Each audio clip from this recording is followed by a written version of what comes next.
Back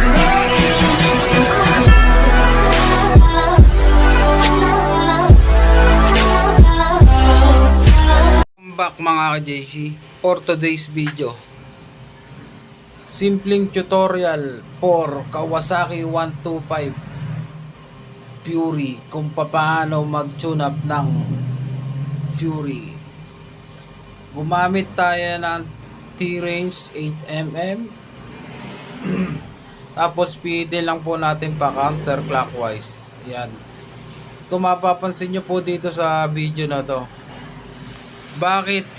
Dahil dyan po natin sisilipin ang timing mark ng Kawasaki Fury. Dahil walang butas ang magneto na to para masilip ang timing mark.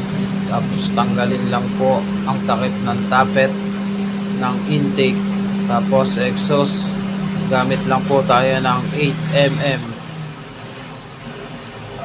close range.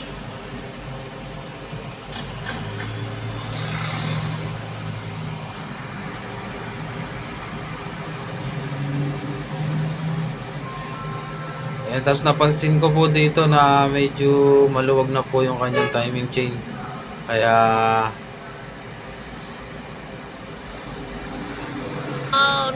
medyo maingay na po ang kanyang cylinder head.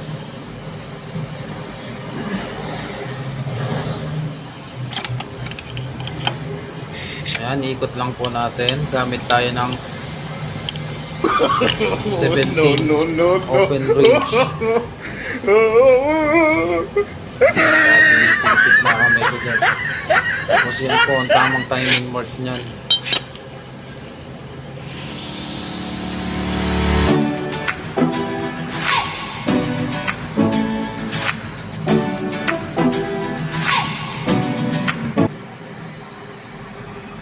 Pilitin lang po dahan-dahan para maitapat natin sa kanyang timing mark. Tapos ayan po, sa pangikot.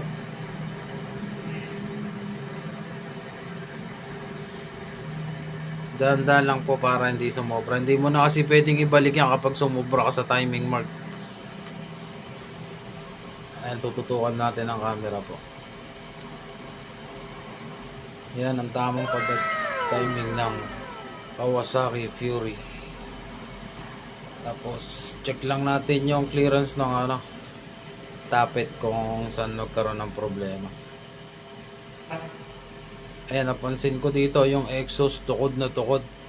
Kaya nahihirapan po siyang paandarin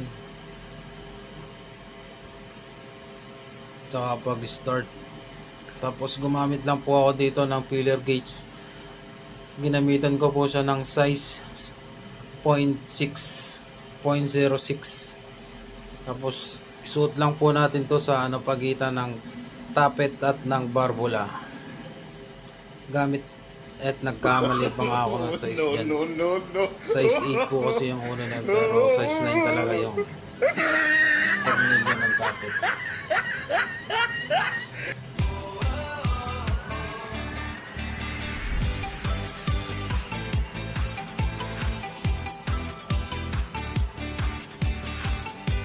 Luwagan natin gamit ang close range na 9mm.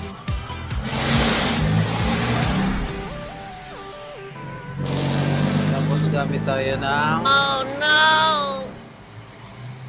pamihit ng barbula. Isuksok ang filler gauge 6.0. Tama kayo. Ako naman eh. 0.06 pala yung aking ginamit din. Tapos dahan-dahan lang po tayo sa pagpipihit ng tornilyo na to at medyo malambot po kasi yung tornilyo na to. So pwedeng ma-lost thread.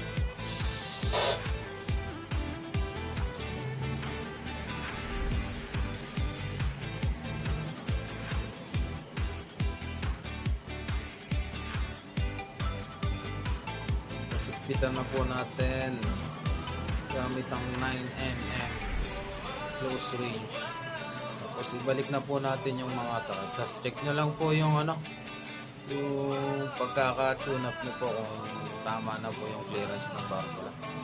Tapos dinouble check ko po ulit, inikot ko pa ng isa, saka ako chinek ulit kung tama po yung clearance ng aking pagkaka-adjust. So ganun lang po yung ating gagatas. Ibalik na po yung mga takip ng exhaust, tsaka intake, tsaka yung timing gear cover. Yun lang po. Maraming salamat po sa panonood. Sana po makatulong po sa inyo.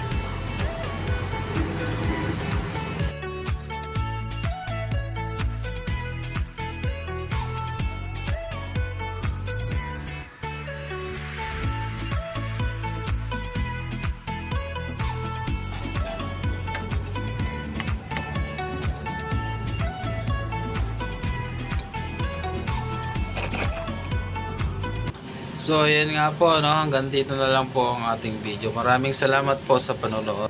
Pa-follow na rin po ang like and share. Maraming salamat.